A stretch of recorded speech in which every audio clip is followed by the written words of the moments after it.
will the Fed crash the markets? I mean, look, the Fed is pretty good at doing a lot of the stuff the wrong way. Okay, what has the Fed been doing wrong?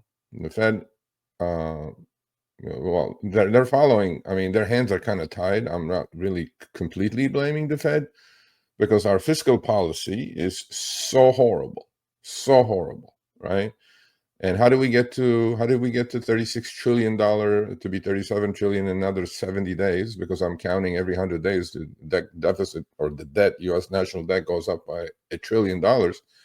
How did we get here, right?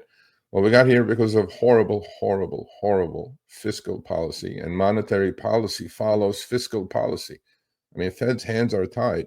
When you have politicians in Washington that are just printing and spending, and Fed has to print. Okay, why? Because our income as a government, as tax receipts, is $4.7 trillion. But our expenditures, we spend $7.5 trillion every single year. That includes Social Security, Medicare, and defense spending, and all that, education, and all that stuff, right? Well, when you're taking in 4.7 trillion, which are all the tax receipts, including, by the way, that includes all the capital gains, right? Taxes, and you spend 7.5 trillion, that's going to go up. And this is not a political thing. Both parties are guilty of this, right? And they spend the money they don't have, and then they tell the Fed, well, go just issue some IOUs. We need another $3 trillion.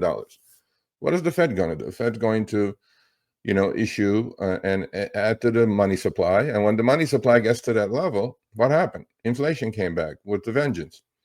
We still have 6-7% inflation, and debasing of the currency is happening. Nothing really has changed, but markets kind of struggled with what the Fed said, because I think market was expecting 4 or 5 more rate cuts, at least 4 in 2025, and the Fed said, well, they may be slowing down, because now the Fed is caught in a box. I did a really good video, actually. You guys should go check it out, about something called the other ugly S word, not the 4-letter kind. It's called stagflation. Stagflation is stagnant economy, which that's why the Fed is cutting rates, because they see trouble ahead.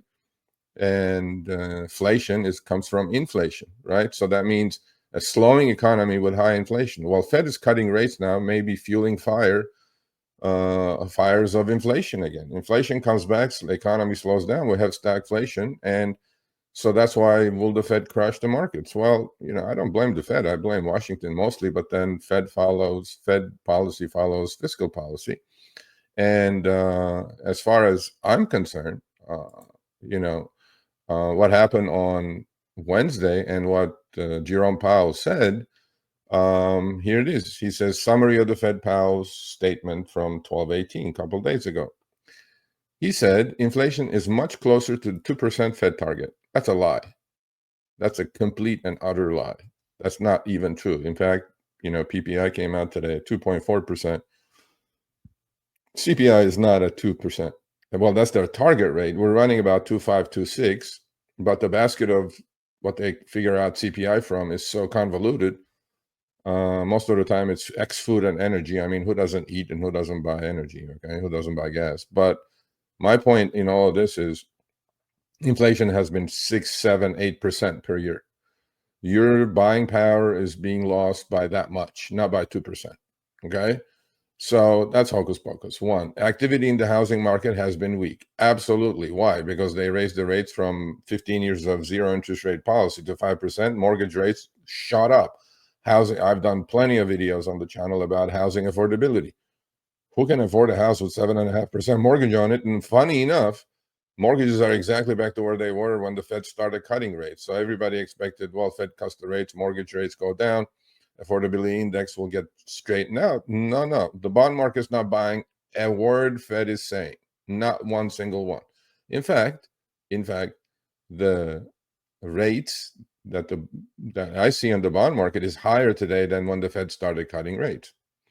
Wage growth in the United States has eased. Yeah, it has eased because people are started to get laid off, number one. Companies are not hiring as much. And even, wage growth is massive part of inflation, obviously. And when you have a country where you have the federal minimum wage is still $7.50 and states obviously a lot higher, you know, people are suffering. The average American is suffering because of inflation, and it was man-made. It's not like this thing that just showed up overnight. And another thing he said, labor market is not a source of inflation pressures. Okay, yeah, because if the labor market is not a source of inflation pressures, what is? It's the money printing, sir. Okay. Fed can be more cautious in reducing interest rates. That was the comment. That's number 5 right there. That all the algorithms read that and they said, push the sell button. That's what started the waterfall. And then, you know, another close up his comments was another fib, let's call it that. Inflation expectations remained well anchored. Yeah, okay. So I am not against Jerome Powell. I'm just kind of reading the tea leaves, and what he said, market did not buy. The other thing market did not buy is what? Market did not buy a word. The bond market especially did not buy a word of what Fed is doing. Okay, you guys look at the TLT. TLT is the 30-year bond or 20-year note inverse index. You look at that. That thing is at 88. 88, it's lower than what it was when the Fed started cutting rates. So the bond market is seeing through this. What the bond market is seeing is that Fed is going to cut the rates. Inflation is not dead. I've done videos about all this in the past. I've done a video on stagflation. Please go check it out. As if I knew what was coming. Well, sure enough, it's playing out perfectly for me at the moment. And there we go. You know, bond market's not buying it, raising the rates. Mortgage is back to 7.5%. Home affordability is in the tank. That's it. Inflation is not dead. According to the Fed, it's under control. It's not. And now, economy is slowing down. That's why the Fed is cutting rates. Now they put themselves in a box. They're lowering rates. That may fuel inflation right back up again. And that's what the market figured out on Wednesday, saying that, hold on a second. Are we really buying the soft landing thing? So yeah, I am baffled that the market's still where it's at. And today we're having a massive key reversal day.